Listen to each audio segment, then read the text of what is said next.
Hola, ¿cómo están? Bienvenidos. Yo soy Edgar, esto es NT593. Jaime Albuja me acompaña y hemos invitado a un buen amigo de la casa, Fernando Castillo. El tema es algo que queremos conversar con ustedes acá en el país y se llama propiedad intelectual. ¿Cuánto dinero estás dejando de hacer por no cuidando tus activos? Jaime, ¿cómo estás tú? Buen día. Bueno, la verdad que estoy súper emocionado porque cuando tú hablas de desarrollo económico o qué podemos hacer como empresa, usualmente se nos viene a la mente la parte de productos, el tema de servicios, pero hay un mundo interesantísimo que viene a ser la parte de marcas, patentes y derechos de autor que consolida la parte de propiedad intelectual. Y ahí hay una oportunidad fantástica para poder competir, poder también proteger lo que también es nuestro y justamente pensar en el mundo como una alternativa realmente de poder poner este ingenio realmente a disposición de 8,000 millones de personas. Entonces yo creo que es un gran tema, Edgar, un poco, tú diría, no tan común en lo que viene a ser la parte de este tipo de podcast, pero me parece que es súper pertinente porque hay muchas oportunidades para los gerentes, para las empresas y también para los emprendedores que realmente nos escuchan. Y creo que justamente para poder hablar del tema hemos invitado a una persona que tiene mucha experiencia en el campo, sobre todo en Ecuador. Fernando, ¿cómo estás tú? Bienvenido. Gracias por aceptar la invitación. Cuéntanos un poco qué haces, cómo haces y dinos tu visión de qué es propiedad intelectual. Gracias, Edgar. Gracias, Jaime. Bueno, mira, yo estoy trabajando en este momento en ABC Global Consulting, Business Consulting. Estamos dedicados a asesorar pequeñas empresas y protegiendo sus marcas, asesorándoles, tratando de evitar que grandes corporaciones también a veces apliquen su peso y generen ciertas prácticas en contra de las pequeñas empresas. Te cuento que hemos visto que los emprendedores ecuatorianos tienen la capacidad de registrar sus marcas. Cada vez el mercado de marcas es más competitivo en el Ecuador. En la OMPI, el Ecuador es reconocido por la eficiencia del sistema y la transparencia del sistema de registro de marcas. El SENADI tiene un buen equipo de expertos que cuando tú solicitas la marca analizan y en un proceso relativamente corto, 6 meses, te registran la marca, por lo cual además no se requiere, en este caso no se requiere totalmente una firma del abogado, pero siempre es recomendable que un experto te asesore por hacerte el trabajo de que tu marca tenga toda la capacidad de ser distintiva en el mercado. Una marca lo que hace es distinguir y determinar también la calidad de un producto y el goodwill de la empresa, ¿no? Entonces, desde un inicio siempre recomendamos que los emprendedores registren su marca para que ese activo vaya protegido desde el inicio y no exista la competencia desleal que aparece cuando el vecino de enfrente ve que le está yendo bien al restaurante X y le pone la misma marca del restaurante X al frente. Entonces la marca es un elemento de protección, como bien decíamos al inicio, de protección y también de inversión, un impulso para que tu negocio salga adelante. Entonces estamos hablando de negocios y lo primero que obviamente cualquier persona o emprendedor empíricamente o formalmente aprende es que tiene que tener un plan de negocio, dónde empiezo y a dónde lo quiero llevar. Pero como parte de ese a dónde lo quiero llevar, la estrategia de salida, vender el negocio, creo yo que justamente para los emprendedores en un país como el Ecuador es lo más importante. Y obviamente el haber protegido sus marcas, patentes, procesos, lo que fuere, van como parte de los activos de la empresa, con lo cual el valor de tu empresa, si eres emprendedor, va a crecer y eso es realmente lo que quieres hacer. ¿Por qué acoto esto? Porque para bien o para mal, ahora estamos en un mundo interconectado. Pregunta para ti, Fernando, y obviamente Jaime también tu experiencia. Estas marcas, estas patentes, ¿son de ciudad? ¿Son de país? ¿Son regionales o son globales? ¿Qué aconsejarías? Muy bien, mira, empezamos por el tema de las marcas. Las marcas son netamente territoriales, es decir, protegen en el territorio en el que se registren. Es un sistema atributivo el que rige en el Ecuador, en el sentido de que el derecho de una marca se adquiere por el registro en el SENADI. Independientemente existen acciones de cancelación por falta de uso. Por ejemplo, si es que alguien está interesado en cancelar tu marca porque no la has usado, podrían hacerlo. Pero si tú usaste tu marca y la registraste desde el primer momento, ni siquiera McDonald's podrá cancelártela por haber utilizado una marca similar. Recordarás del emblemático caso de McDonald's, que hubo un litigio en el Ecuador cuando una persona empezó a usar McDonald's en el Ecuador tranquilamente y todo el mundo que viajamos o que conocíamos de McDonald's sabíamos que había un problema. potencial, que finalmente se dio, pero al final del día la persona siempre tuvo el derecho primigenio, el principal derecho, por haber registrado primero la marca McDonald's en el Ecuador. Entonces, esto no es una invitación a la piratería, porque ahora en un mundo globalizado hay que conocer también que existen marcas renombradas o de alto renombre que no pueden ser copiadas. Es decir, por ejemplo, si yo quiero poner Rolex a mi restaurante, inmediatamente van a venir los apoderados de Rolex y me van a clausurar mi restaurante con medidas cautelares que seguramente serán efectivas, ¿no? Porque Rolex es una marca renombrada. ¿Qué quiere decir que sea renombrada? Que está por encima del principio de especialidad de la marca. ¿Cuál es el principio de especialidad de la marca? Las marcas se utilizan de acuerdo a la clasificación internacional de NISA en diferentes clasificaciones, redundando. Por ejemplo, en la clase farmacéutica en la 5, la clase de alimentos en la 30. Yo no puedo abarcar con una marca todas las clasificaciones internacionales. Es decir, si yo voy a registrar un medicamento en la clase internacional 5, solamente puedo utilizar esa clasificación internacional para digamos, Bebetina. Voy a registrar Bebetina en la clase 5, pero no puedo utilizar Bebetina en la clase 30 a menos que solicite un nuevo registro para la clase 30. Y entonces ahí vienen otros principios que utilizan los expertos del SENADI para determinar ciertos temas de registrabilidad. Por ejemplo, que no se confunda al consumidor. El principio de confusión del consumidor es otro tema importante, porque una marca tiene que ser distintiva. No puedes confundirle al consumidor, no puedes competir tampoco con otra marca previamente registrada. Y en eso viene la importancia de tener al asesor que le permita, desde un momento, con base en la información que tenemos de nuestra base de datos de marcas registradas, para indicarle qué marca es más conveniente, cómo registrar la marca, si es gráfica, si es denominativa. Se puede, con tal de que tenga la facilidad de ser distinguida, sea representada mediante la publicación en la Gaceta, podemos registrar la marca asesorando para que tenga capacidad de distintividad en el mercado. Entonces son principios importantes que tienen que conocer los emprendedores. Y un tema importante, como tú decías, al registrar la marca, al proteger un diseño industrial o un modelo de utilidad o una patente, inclusive de invención, estamos incorporando el intangible, que vendría a ser ese conocimiento, esa aplicación industrial en el activo de la compañía. Y en el evento en que querramos hacer una venta del negocio, pues ese negocio va a tener un costo mayor, porque evidentemente estará protegido y tendrá un valor en libros que tiene que ver con la propiedad intangible, con la propiedad intelectual, con el activo intangible. Jaime, tú y yo obviamente siempre estamos con chicos, con empresarios, con CEOs, tratando de ayudarles a que ellos protejan sus compañías, crezcan su valor de activos. Mencionábamos el caso de McDonald's, y de lo que yo recuerdo, y corrígeme, el dueño de la marca en Ecuador se llevó un cheque con algunos cuantos ceros a beneficio cuando finalmente pudo negociar algo con McDonald's. No sé, ¿tú recuerdas algún número, alguna cosa? Porque tengo un ejemplo que también sucedió en Perú. Bueno, no, la verdad yo pienso que más bien, porque no recuerdo muy bien las cifras, yo te diría que hay una oportunidad súpermente interesante en primero proteger lo que es tuyo como empresa, como alternativa, como representación. A la final es tu nombre y apellido como alternativa de emprendimiento. Y ahí más bien yo diría que una de las oportunidades bastante interesantes que veo para el caso ecuatoriano es ver la posibilidad también de trascender la parte de protección de marcas, no solamente en el caso ecuatoriano, sino a nivel regional, a nivel mundial. Y eso básicamente es algo que también debería estar en la agenda de propiedad intelectual. Y tomando en cuenta algo que me pareció interesante que comentaba Fernando, es el tema de poder representar todo lo que es tu know-how como empresa, ¿no? Y ahí es un tema interesante porque muchas veces las marcas pueden trascender el valor de la empresa de forma general. Imagínate lo que cuesta la marca Nike, ¿no? Imagínate lo que cuesta la marca Disney. Muy posiblemente más allá de todos sus activos físicos. Entonces es un tema sumamente interesante que realmente en Ecuador podremos tener en cuenta.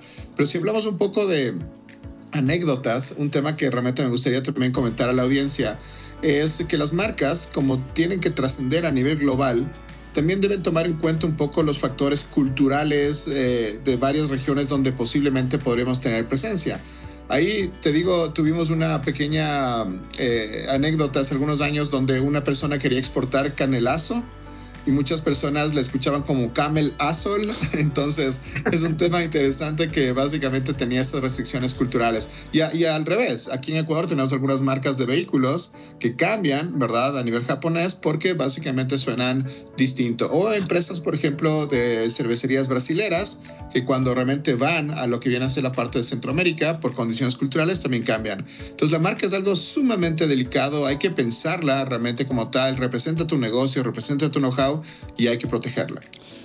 El desafío de las marcas, Fernando, corrígeme, es que justamente al estar interconectados, desde el punto de vista de mercadeo y justamente el tema de legal, puede estar en cualquier parte del mundo. La marca tiene que tener una característica, como bien dice Jaime, tener también en cuenta el contexto cultural. Otro caso emblemático, digamos, de anécdotas es la marca Chevrolet Nova, que en Estados Unidos Nova era una buena marca, pero en México Nova es un carro que no va a ningún lado. Entonces esa marca no tenía un buen impacto en el consumidor. Hablando un poquito quisiera que se quede un poco también claro el tema territorial, ¿no? Es decir, cada marca se registra en ese territorio, en cada país, etcétera. Pero a nivel de propiedad intelectual o propiedad industrial, más claro, en el tema de patentes de invención, ahí es importante tener en cuenta que aplica más bien la novedad a nivel global, porque un invento tiene que ser nuevo a nivel global. La novedad se mide a nivel internacional global. Entonces, no podemos pensar que se puede inventar sin tener en cuenta las bases de datos internacionales sobre el estado de la técnica, ¿no? Entonces, eso aplica mucho, en temas farmacéuticos, en temas mecánicos, en nuevos procedimientos. Y hay empresas que en el Ecuador sí podrían estar y se han innovado. De hecho, en el 2023 existieron patentes locales, que eso es muy alentador para el tema de innovación. Entonces, que se puede generar tecnología en el Ecuador, se puede generar nuevas y proteger nueva tecnología, y eso sucede en ciertas industrias, ¿no? La metalmecánica, la petrolera, donde se puede generar patentes de procedimientos o de producto. Volviendo al tema de marcas, Edgar, para ir analizando el tema que estamos hablando a nivel de la importancia de registrar una marca en el Ecuador, protege de la competencia de la piratería y te permite competir en el mercado con una herramienta muy poderosa, porque podríamos poner ejemplos en el que al registrar la marca yo evito que otra corporación, que otro empresario, que otra persona empiece a captar el mercado que mi marca ya ha ganado. Entonces yo ya me hago conocido con mi calidad, con mi producto, con mi servicio, y otra persona quiere aprovecharse de ese know-how, de ese goodwill que se representa y se condensa en la marca. Pues al registrar la marca desde un inicio, mi trabajo queda garantizado, porque después de 5 años de trabajo no voy a querer que otra persona con mi marca capte el mercado que yo abrí, que yo gané, que yo cautivé. Entonces esa es la importancia, y en el Ecuador nos hemos dado cuenta de eso ya un buen tiempo. Por eso te decía, a nivel estadístico en el Ecuador se registran más de 14,000 marcas al año, y es porque la industria el negocio ecuatoriano es más la comercialización.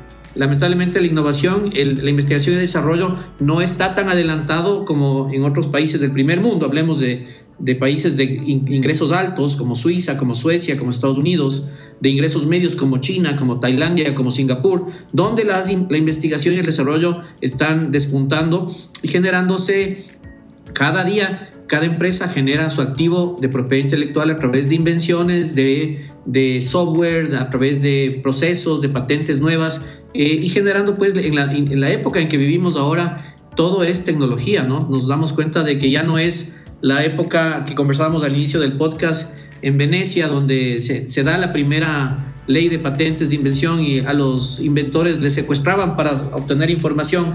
Es ahí donde nace esto de la espiral virtuosa, de que uno que tiene algo que aportar al estado de la técnica le comparte al Estado, el Estado administra, y ese espiral tecnológico fluye en virtud de la patente o de los años que se da de exclusividad al inventor, de 20 años en el caso de patentes de invención. En el caso de marcas son 10 años, que una vez registrada la marca tiene que renovarse cada 10 años, y es importante hacer una vigilancia para que no dejemos caducar la marca.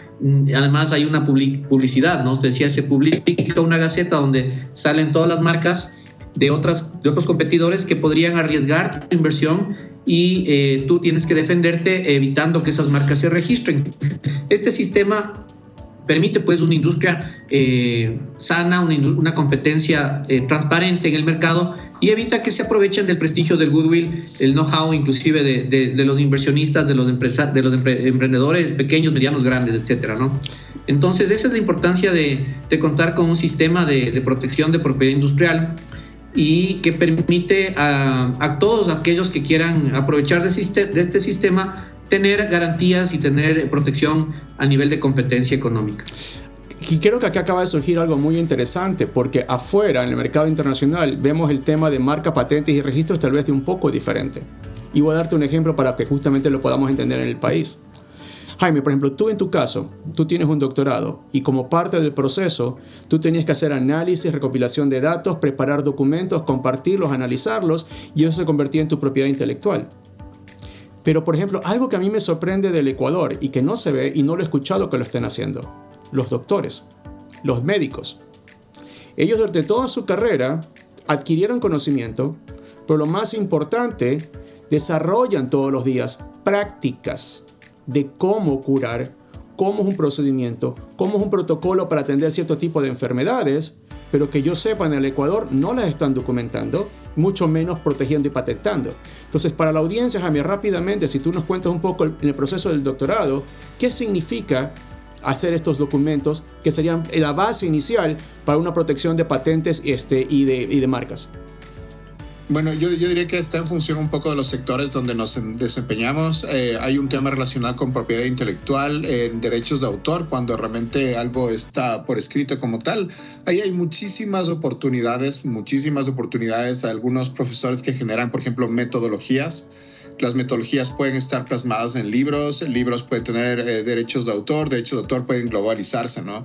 Yo confío mucho en la parte de los libros, por ejemplo, la capacidad de escritura como un producto de exportación. Y, por ejemplo, no a nivel, hablemos académico, pero sí a nivel, por ejemplo, novela, hay algunos ejemplos importantes. Imagínate Paulo Coelho, ¿no? Su libro, uno de sus libros, El alquimista, fue gestado en un parque tecnológico con miras de exportación. Un libro que realmente tiene alrededor de 50 millones de copias, 20 idiomas relacionados, etc. Pero voy por otras alternativas. Nuestra metodología, por ejemplo, de Design Thinking, que a nosotros nos gusta mucho hablar también en este podcast, es una metodología que está en derechos de autor en un libro también. Entonces yo diría que ahí los profesores, los académicos, tenemos la oportunidad súper amplia de poner justamente nuestro conocimiento, sea en base de un doctorado o sea en base realmente de nuestra experiencia en temas de derechos de autor. Y adicionalmente la parte de patentes que tú manejas es algo increíble, que realmente Ecuador tiene oportunidades en ciertos sectores como por ejemplo la agroindustria, la parte relacionada con el tema de extractos en esta biodiversidad que realmente vivimos de forma plena, y también otros temas interesantes. Y recuerdo un tema del primer inventor ecuatoriano que tengo realmente recuerdo de forma amplia o con oportunidades amplias. Es un señor que se llama Rodríguez Lavandera, ¿no? Es un guayaquileño que inventa un producto que se llama el hipopótamo, un primer submarino con capacidades globales. Imagínate si hubiera tenido la protección que nos está comentando Fernando, de tener esa patente para el mundo, ¿no? O sea, y también, bueno, inventó otros temas como un brazo y una pierna mecánica. En todo caso, lamentablemente, este inventor fue fusilado por el presidente de la época, pero interesante que realmente estas oportunidades se van perdiendo por no tener realmente una asesoría como la que estamos comentando con Fernando, o quizá también que sea acompañado por un entorno de negocios que permita de forma rápida y fácil proteger realmente la parte de propiedad intelectual y patentes. Patentes, y ahí el doctor me va a comentar si estoy un poco lejano a lo que es el concepto, es cómo hacer las cosas, cómo ponerlos en un tema relacionado con un escrito, ¿verdad? Y cómo realmente poder proteger. Aparte de las invenciones industriales, donde Ecuador realmente creo que tiene ahí oportunidad fantástica, ¿no? Sobre todo en la parte de metalmecánica. Gracias, Jaime. Interesante. Retomando tu anécdota sobre las invenciones y la capacidad inventiva de los ecuatorianos, quisiera comentarte igual algo. Cuando tuve la oportunidad de hacer mi tesis sobre el derecho de protección, del derecho de participación del inventor en relación de dependencia laboral, hice mi investigación y me encontré con otro inventor ecuatoriano, Ernesto Chaza Mateus, que no sé si tú sabes, Edgar o Jaime, ¿qué inventó Ernesto Chaza Mateus, guayaquileño? No. Él fue el inventor de la caja de cambios automática para la Pontiac. Y la Pontiac le compró el invento Y adivina cuánto pagó la Pontiac por el invento de Ernesto Chaza Mateus. Centavos tiene que haber sido. Le dio el carro aplicando su invento, le dio un Pontiac con caja automática. Eso fue lo que obtuvo Ernesto Chaza Mateus. Debe haber sido por los 50, 60, ya no recuerdo bien el año, pero bueno, es un hito en la parte inventiva, en la parte mecánica, metalmecánica, ingeniería mecánica, ¿no? Ernesto era un gran inventor. Pero bueno, volviendo al tema de las invenciones que Jaime preguntaba, y muy bien hiciste la distinción, Jaime, de lo que es un derecho de autor que nace con la creación de una parte académica, de una obra, unas metodologías científicas se protegen como derecho de autor. La diferencia con una patente de invención o de procedimiento tiene que ver con 3 características y la fundamental es la aplicación industrial. Tiene que ser aplicable industrialmente en el sentido de producir un resultado tangible, un nuevo aparato o un nuevo procedimiento que produzca algo distinto en la ciencia y en el estado de la técnica que sea tangible. Entonces las ideas, que son ideas, se van concretando en el libro y tienen que expresarse para ser protegidas y nacen con la creación y con la impresión del libro, digamos. Una vez que creo el poema, ese sin necesidad de protección, aunque es recomendable proteger, ya es tu propiedad intelectual y la puedes defender frente a otros creadores que puedan querer, digamos, en el caso de propiedad intelectual, plagiar tu tesis, plagiar tu investigación, plagiar tu pensamiento, tu obra, tu poema. En el tema de propiedad industrial, la patente de invención, como te decía, tiene que tener 3 características. La primera es la novedad y es una novedad mundial. Quiere decir que no esté contemplado en el estado de la ciencia, del arte, de la técnica. No tiene que estar esto vigente o no tiene que existir esta invención en el estado de la ciencia a nivel mundial, en el estado de la técnica. La segunda es que no sea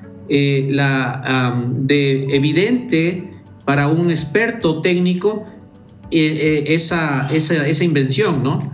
Entonces, la novedad es a nivel mundial, que no tiene que ser evidente para un experto técnico esa nueva aplicación. Y la tercera, que sea industrializable, que tenga aplicación industrial. Con estas 3 características, novedad, nivel inventivo, es decir, que no sea evidente para un experto técnico o científico este nuevo producto, y que sea aplicable industrialmente, tenemos la posibilidad de dar una exclusividad de 20 años en la producción de ese nuevo equipo, de esa nueva aplicación industrial, de ese nuevo invento, digamos, ¿no? Entonces, creo que esta de las patentes se aplica muchísimo en el tema farmacéutico, en el tema mecánico, electromecánico, en el tema, bueno, ahora que tenemos las energías renovables, tenemos que tener claro que hay millones de patentes sobre eso, en el sector petrolero, que es de los que más patentan también a nivel mundial por la importantísima impacto de la tecnología en esta industria, que es casi tan importante como la espacial.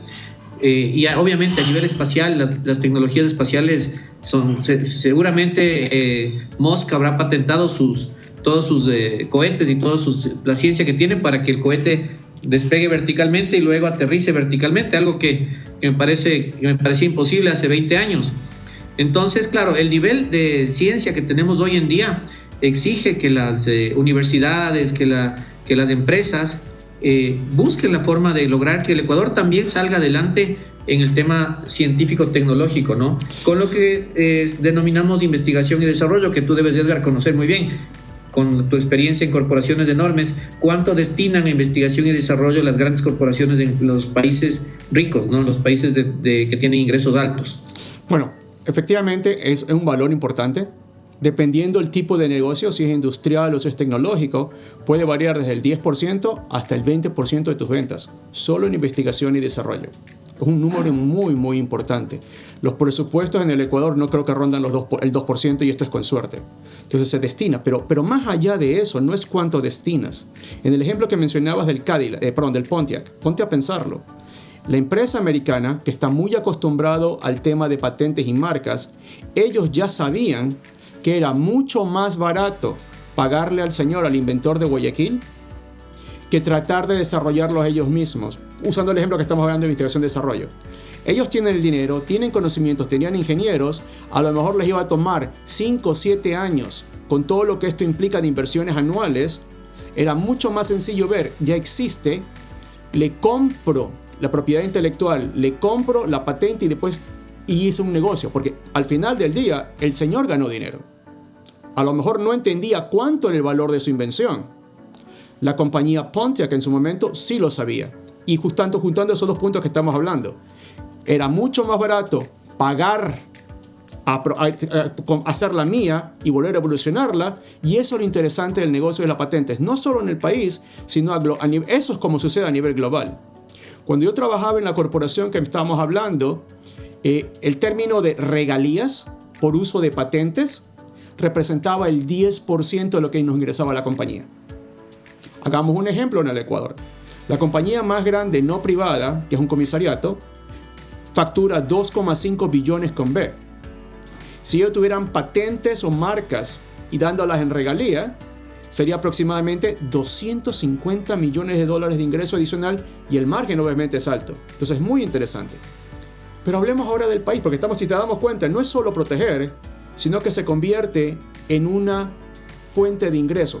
Como cuando vendemos y compramos las casas, la casa sobre todo va adquiriendo valor y eso es lo que los emprendedores deberían entender y la academia debería enseñar.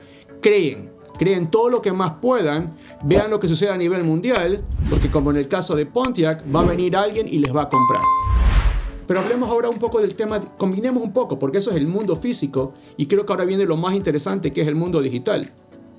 No sé si se dieron cuenta las últimas semanas con todo el apogeo de si hago a la inteligencia artificial y le creo una nueva imagen, ¿quién es el dueño de la imagen? ¿Es la persona que hizo el prompt? ¿Es la persona que el LLM, el ChatGPT? ¿Es Nvidia que está atrás o Microsoft? Y se ha armado todo un despelote. Y esta semana lo que Google, si están haciendo, hagan este ejercicio todos. A los que ya tengan acceso a la plataforma de inteligencia artificial que se llama Gemini, vayan y pídanle que cree una imagen. Y ahora Google les va a decir, esta imagen fue creada por mí, por Google, y tengo escondida una marca de agua para poder reclamarla como propiedad mía. Imagínense lo que estamos hablando. Google ya lo entendió y está protegiendo todas las fotos que se están creando.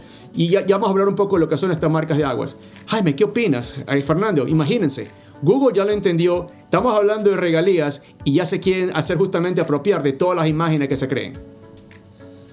Bueno, yo te diría que más bien ahí está la gran oportunidad también de ir hacia adelante con la implementación de inteligencia artificial como un tema estratégico a nivel país. Estamos muy cerquita a que Chile lance realmente su inteligencia artificial oficial. Y yo creo que debe haber un balance en lo que viene a ser la parte de las corporaciones privadas, el tema privado, el tema académico, para que justamente esas alternativas se vayan dando. A mí la verdad me parece súper interesante que Gemini, que como OpenAI también nos dé la oportunidad de generar estas alternativas, porque al final funciona como un marketplace a nivel global, ¿no? Lo que sí me parece importante es poder utilizar la mayor cantidad de alternativas posibles para que realmente no se convierta en un oligopolio global, como quizás sí lo vivimos en lo que viene a ser la parte de comercio electrónico, ¿no? Tienes Alibaba, tienes la parte de ahora Temu, tienes Taobao y por otro lado tienes el gran Amazon, ¿no? Entonces, en cierto sentido, hay que buscar algún equilibrio que en comercio electrónico posiblemente hay de forma, hablemos, limitada, porque claro, también hay estas pequeñas tiendas online, pero ciertamente a nivel global tenemos estos dos grandes monstruos, ¿no? Entonces, a nivel inteligencia artificial, probablemente esa vaya a ser el final de esto. Entonces, yo diría que sí tenemos que tener una estrategia general, por un lado, y por otro lado, antes de avanzar en la parte digital, me quedé pensando en que la propiedad intelectual ya no solamente está hablando de marcas y patentes de forma aislada, sino ya hablamos de conceptos de negocio, ¿no? Famoso tema de las probabilidades de tener una franquicia, donde básicamente ahí Ecuador tiene probabilidades muy interesantes, ¿verdad? De poder tener una marca, una forma de hacer las cosas y una forma de realmente transmitir los conocimientos. Y yo creo que es una forma rápida de internacionalización, generando regalías, que es la que tú comentabas. Ahí no sé si Fer nos puede comentar un poco sobre la parte de las oportunidades de las franquicias, tomando en cuenta que todo es franquiciable, ¿no? Siempre pensamos franquicia igual tal marca de pollo frito, pero no necesariamente, todo es franquiciable. Yo creo que ahí hay una oportunidad enorme para la parte de internacionalización del país, que es urgente, porque recuerda que tenemos 18 millones de habitantes que no generan un mercado grande para poder justamente crecer en este PIB, que es lo que realmente nos quita el sueño, porque si no generamos más PIB, pues no hay bienestar. Sí, Jaime, es interesante. Justo algún momento un cliente de Miami nos pedía que quiere comprar una franquicia de ceviches para llevarla a Miami. Creo que en Miami hay mucho ecuatoriano, hay mucha gente que añora comer un buen ceviche. Y yo tuve la oportunidad en un momento de presenciar cómo un estudio jurídico ecuatoriano empezaba a realizar la primera franquicia de internacionalización en España de una cevichería famosa acá en el Ecuador. De todas maneras, te digo, el formato de negocios, que es lo que vende la franquicia, es un modelo interesantísimo e inteligente de crecer, y de crecer como dueño de un proceso, dueño de una marca, dueño de un secreto industrial que puede ser una receta espectacular.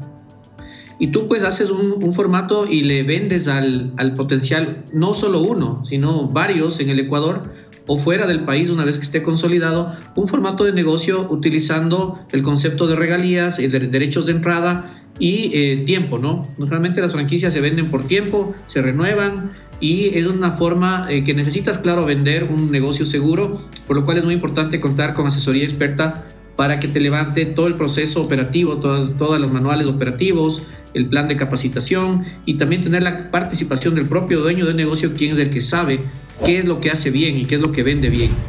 Y estandarizar, esto es lo bueno, también estandarizar una franquicia te estandariza los procesos, te estandariza la imagen, te estandariza los diseños de todo tu local para poder replicar ese modelo exitoso en otras latitudes o en otras circunscripciones territoriales, no solo a nivel local, sino a nivel regional, subregional o internacional, ¿no? Como decías muy bien, Jaime, es una oportunidad para los empresarios de poder realizar estas inversiones de una sola vez y luego recuperar en cada venta de franquicia las regalías y los derechos de entrada. Para eso, pues, en realidad, te digo, hablando un poco de lo que hablamos también de que no se explota mucho la propiedad intelectual en las cadenas o grandes cadenas. En muchas cadenas sí se explota, te digo, Edgar, el tema de marcas. Se licencian marcas a los proveedores y se gana también por ahí. Hay marcas que, acordarás que en algún momento hubo una marca que todo le ponía, y eso pasó en Estados Unidos, ¿no? Creo que empezaron por ahí, no sé si fue Walmart o alguna cadena grande en Estados Unidos que utilizaba la marca Walmart para muchos productos, que son un modelo de que los proveedores utilizan la marca para hacer negocios también con la cadena de distribución. Y eso también nos lleva a hablar también del tema de competencia económica, ¿no? En realidad, en el Ecuador, y el tema de acceso.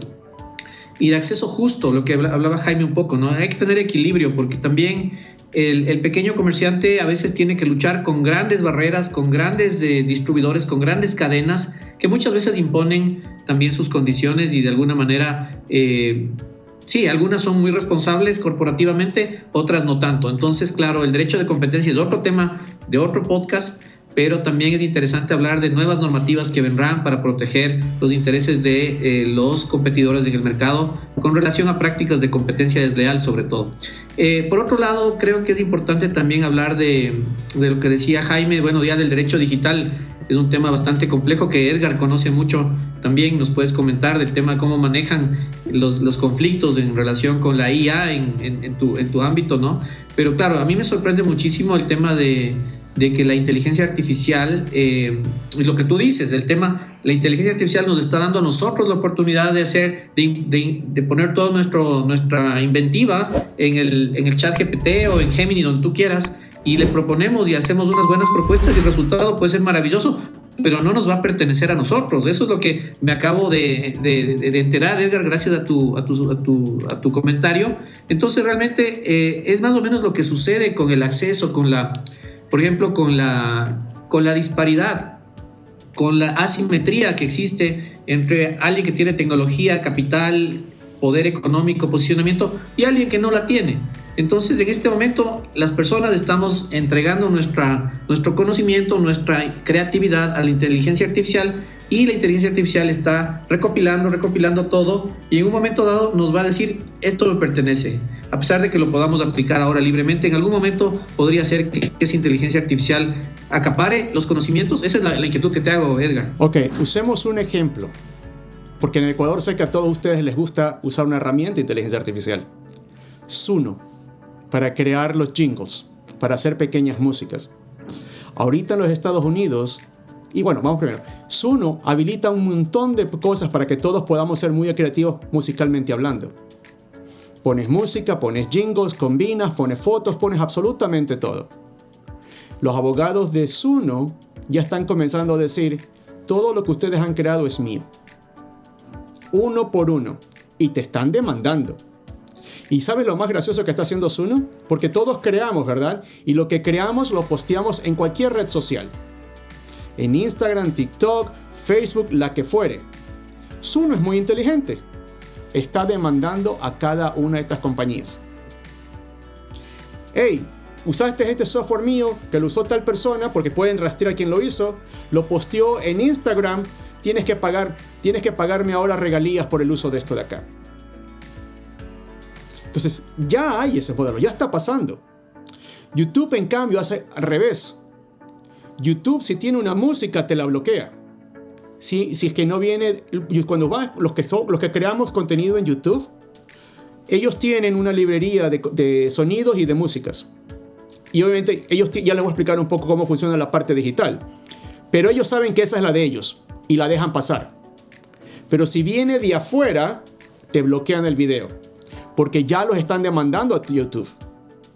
Y cuando hablo de demandas, hago la demanda de 5, 10, 15, dependiendo de la cantidad de usuarios que tienes.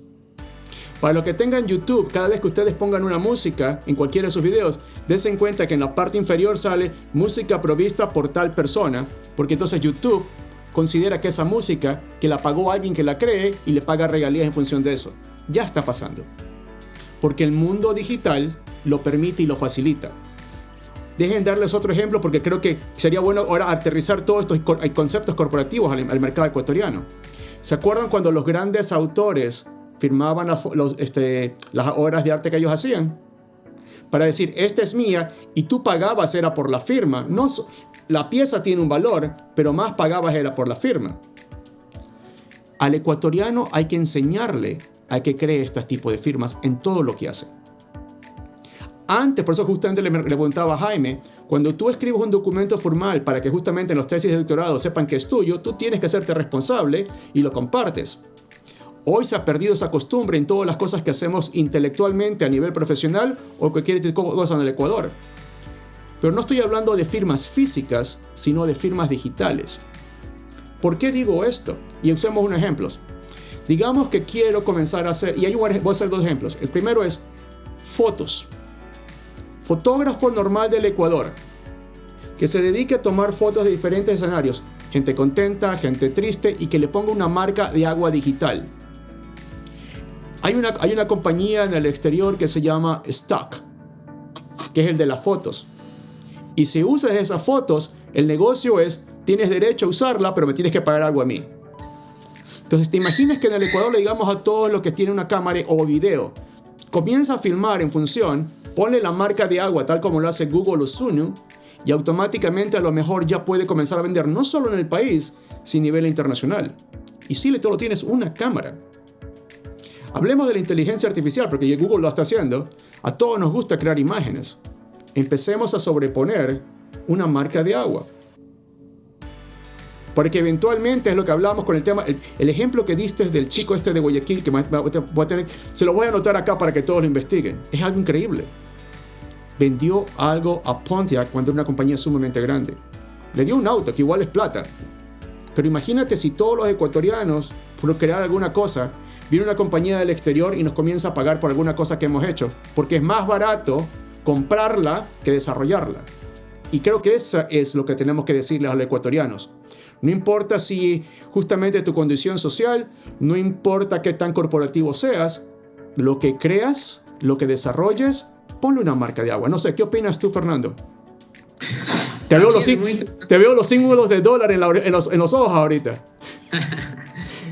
Es difícil ver eso en mis ojos.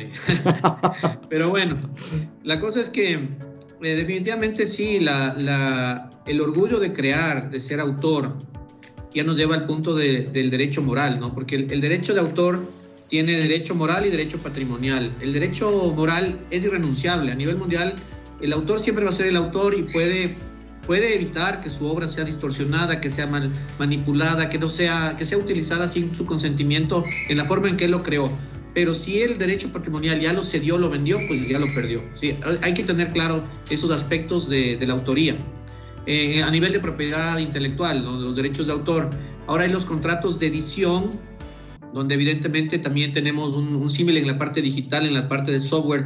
En el Ecuador, el productor del software es el que se lleva los derechos, pero se puede hacer acuerdos también con el creador. Todo esto tiene que ver con contratación. Y lo que tenemos que pensar siempre es que yo creo que es mejor tener una relación no tan asimétrica y tener también nociones de cuáles son nuestros derechos como creadores, como autores, para poder negociar correctamente con los grandes editores, con los productores, para no ser perjudicados como le pasó al ingeniero, porque era ingeniero, ¿no? Ernesto Chaza Mateus. Lamentablemente en esa época no había conciencia, no se había desarrollado la propiedad industrial, los derechos no eran muy conocidos, pero bueno, hay un fenómeno nuevo también que es de reciente data en el mundo.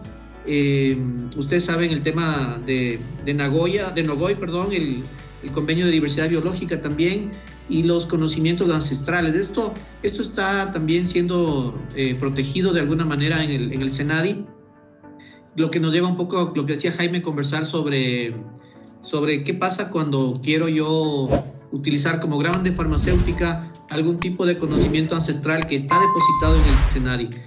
Debería poder haber un derecho de participación también de esa cultura que conservó esos elementos, esas hierbas, esos conocimientos ancestrales tradicionales que generan esa gran patente farmacéutica. Entonces el mundo tiene que ser más equitativo y más justo con las ciencias ancestrales. Es otro tema interesante, porque no solo existe el conocimiento científico, también hay un conocimiento ancestral que es valioso. Pero ahí también es importante. Pero disculpa que te interrumpa. Usemos ese ejemplo que creo que es muy válido, porque creo que todos en el Ecuador lo entendemos, pero yo creo que el problema es global. Nadie sabe, nadie conoce lo que tenemos. Y todo lo que yo he escuchado de ese tema puntual que mencionas es puertas adentro del Ecuador. Yo no he escuchado ninguna iniciativa del Estado primero, tocándole las puertas a esas farmacéuticas y decir, está abierto si le pagas al Ecuador regalías para este tipo de cosas. Creo yo que es lo que hace falta. En el Ecuador hablamos mucho, han habido muchos tipos de consultas, obviamente hay muchos tipos de posiciones, pero es dentro del Ecuador. Y creo que son los externos los que quieren beneficiarse sin pagar nada, para evitar el caso que mencionaba justamente del valor de la caja de cambios automática. Entonces, ¿qué opinas? Jaime, tú también estás metido. ¿Qué opinarías? O sea, tú estabas tratando de probar muchas cosas. Bueno, yo tengo ahí un poco de conceptos encontrados, porque por un lado yo estoy muy de acuerdo con el doctor en la parte relacionada con ser relativamente equilibrados y justos para justamente todos esos saberes ancestrales que existen, ¿no? No solamente son temas médicos, sino también son temas, yo diría, expresiones culturales, también son temas de recetas que son fantásticas, pero por otro lado no podemos ir tampoco en función del ritmo del más lento. Si es que no hay realmente un plan de bioprospección, si no hay un plan de prospección cultural, pues no tampoco nos podemos quejar de que otra empresa que tenga quizá una mayor visión, pues tome el producto y lo haga global. Y te pongo un ejemplo que pasa en Tailandia, ¿no? El Red Bull. El Red Bull es un producto tradicional que se consume realmente a nivel construcción, para que realmente la gente tenga mucha fuerza. Vino una empresa holandesa, dijo, mira qué buen producto, lo cambió realmente de marca, le cambió realmente el producto para poderse internacionalizar. Un producto que sabe mal, un producto que posiblemente te tomas y te pone el corazón a 1000. Es un producto global, ¿no? Llega a 8,000 millones de personas y es una de las grandes marcas, porque no es del Red Bull como tal, sino una de las grandes marcas. ¿Es un éxito empresarial? Respuesta sí. Posiblemente la persona cultural en Tailandia no tuvo esa visión. Entonces yo diría que hay que tener esa habilidad de tener justamente los equilibrios también con asumir nuestras propias restricciones y nuestras propias alternativas de ir al paso. Hablemos de los ritmos del mundo, porque hablamos de Guayusa hace 30 años, ¿no? Como producto global. Nunca hubo realmente la parte de decir, oye, vamos adelante con Guayusa, más allá de que existen ya algunas empresas interesantes que están globalizando el producto. Pero la primera fue una empresa americana que se llama Vals, que lo producía realmente en Nueva York como un producto de una tema energizante premium. No, tenemos un tema relacionado con algunas cantidades de sopas. No somos el país con mayor cantidad de sopas del planeta, pero nadie ha hecho una prospección cultural para que justamente esas alternativas pues se den y que se puedan pues focalizar. Por otro lado, existe lo que tú dices, ¿no? La parte de las fotografías. Ecuador está en el top 5, me parece, a nivel global de paisajismo. Y más allá de que existen fotógrafos extraordinarios, no hay un stock, como tú comentas, ¿verdad? Donde podemos realmente tener esta cultura, ¿verdad? De poder realmente tener estas fotografías en un gran repositorio para generar regalías. Entonces, por un lado, yo estoy muy de acuerdo con el doctor de que tenemos que hacer algo para que estos saberes ancestrales sean protegidos. Por otro lado, si el Ecuador realmente no va al ritmo de los tiempos y no se autoayuda, muy probablemente va a ser un tercero el que lo haga. Entonces yo te diría ahí el mensaje público, privado y también académico, que hagamos algo, porque al final la queja puede estar, ¿verdad? Y cuando ya tengamos, y te pongo un ejemplo, el mayor productor de canguil del planeta está en California, ¿no? Que es el famoso peanut, le llaman corn nut, ¿no? El corn nut. El canguil es ecuatoriano peruano, ¿no? Y ya está ahí. Mis felicitaciones a, por ejemplo, a Perú, donde sí entendieron realmente el tema, yo diría en mejor parte que nosotros, donde, por ejemplo, el maíz morado, que tiene mucho polifenol, ahora tiene una gran industria e incluso hacen whisky, ¿no? Entonces es un tema sumamente interesante. Yo creo que Ecuador tiene estas bondades, la parte cultural está ahí, pero creo que necesitamos una inyección de autoayuda para hacer que las cosas pasen. Les voy a poner otro ejemplo y creo que va a ser bueno para la conversación, y te agradezco mucho, Jaime, porque lo enrumbaste muy bien. El encebollado. Estamos a este paso de perderlo como ecuatoriano, porque nuestros vecinos de Perú, comercialmente hablando, marketeramente hablando, ya empezaron a reclamarlo como de ellos. Otra guerra del pisco, Edgar. No solo el pisco. Bueno, no se olviden que el cacao es ecuatoriano. Y creo que ahora recién, como 500 años después, cuando analizas todas las cepas de DNA, nos enteramos los ecuatorianos que el cacao creció. El cacao a nivel mundial empezó acá. Lo exportábamos a los mexicanos, a los aztecas y los mayas, simplemente que allá llegaron primero los españoles y por eso lo conocieron. Así es. Pero hay que darle un mérito también bueno, creo que Santiago Peralta, ¿no? Santiago Peralta es el hombre que ojalá algún rato también podría, no sé si lo han invitado al podcast, pero es el hombre que conoce y que sabe cómo manejar el tema del chocolate a nivel mundial, ¿no? O sea, realmente para mí es muy, muy interesante comentarte. Él fue compañero mío en la universidad, él dejó la abogacía y se dedicó más bien a los negocios y mira cómo le fue. Entonces es el elemento de innovación, de responsabilidad social y de apuntarle a algo en donde nadie más ve el futuro. Pues ahí estuvo él y reivindica el tema del cacao a nivel mundial, porque el chocolate que produce, tú sabes, Pacari, hay propaganda gratis para Pacari, es de los mejores del mundo, premiado, reconocido, ¿no? Pero no solo eso, sino que volviendo a los años iniciales 1900, ¿verdad? Los suizos llegaron al país y precompraron todo el cacao. Por eso nació Nestlé y todo este tipo de compañías. O sea, es normal. Volvemos al punto de lo decías tú del ejemplo del tema del Pontia, lo que decía Jaime. En el Ecuador creo que el problema es, no sabemos el valor de las cosas. Las tenemos a nivel local, pero el mercado internacional le da un valor completamente diferente que no lo apreciamos. Por eso proponía ahorita conversar los últimos 5 o 10 minutos el tema del encebollado. Imagínate que mañana el mundo piense que el encebollado es peruano y no ecuatoriano. ¿Qué habría? Y ojo, el siguiente también puede ser el bolón. Y si vamos por cada una de las cosas que son propias, porque no solamente es lo ancestral que tiene todo el valor del mundo que hemos hablado y lo conocemos, porque en acá en los Estados Unidos sucede exactamente igual con los nativos americanos. Pero estamos hablando cosas de que identifican al país, lo que nos hacen país como país. no sabemos protegerlo. Por eso yo decía, corporaciones de alguna manera siempre van a encontrar la forma de protegerse y negociar algún tipo de cosas. Pero el ecuatoriano promedio, si te das cuenta, es bastante educado en relación a la media alrededor, porque educarse en el Ecuador es medianamente barato. Pero cuando escribimos, creamos algo, no le ponemos una marca física o una marca digital, no le sabemos dar un valor, ni siquiera entendemos quién lo puede usar. Y creo yo que en un momento como este, donde obviamente el tema de inversiones, sobre todo físicas, es complicado, la oportunidad para el ecuatoriano de que haga algo digital, por eso hablaba del tema de las fotos, ¿te imaginas tú, Jaime? Poder hacer todo un collage de fotos, ponerlas de marca digital y comenzar a venderlas al mundo.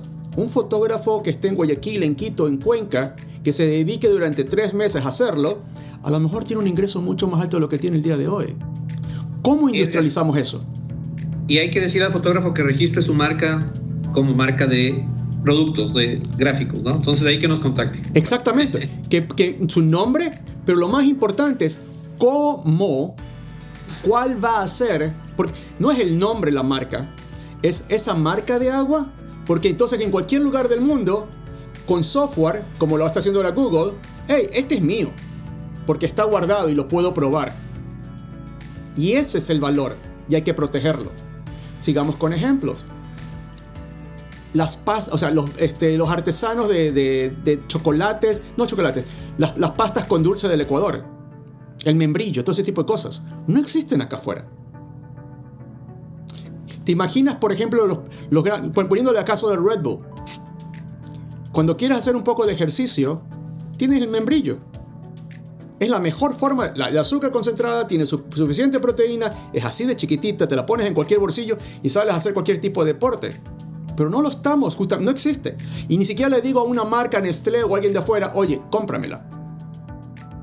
Creo yo que en el Ecuador vamos a tener que comenzar a ver un poco más hacia afuera, entender qué está pasando, para comenzar a apreciar ciertas cosas de valor que tenemos, pero vamos a tener que justamente primero patentarlas, registrarlas, marcas, y luego justamente del lado de academia y de lo que estamos haciendo con Jaime, ayudar a armarles el valor de causa de negocio, porque para los ecuatorianos lo que tienen que entender es, más en Ecuador tenemos que aprender a coger materia prima, agregarle valor, ponerle justamente patentes, y la idea no es mantener el negocio toda la vida, sino que el negocio real es vender el negocio, como lo hizo el señor mecánico, el ingeniero, sí, perdón. Al final del día, el tema de sostenibilidad del negocio, pienso yo que en la agroindustria se puede hablar de un negocio sostenible, ¿no? Porque hablando de Red Bull, que es un gran ejemplo, si tú logras que el membrillo sea producido con una fórmula nueva y se pudiera patentar o proteger, ¿no? Entonces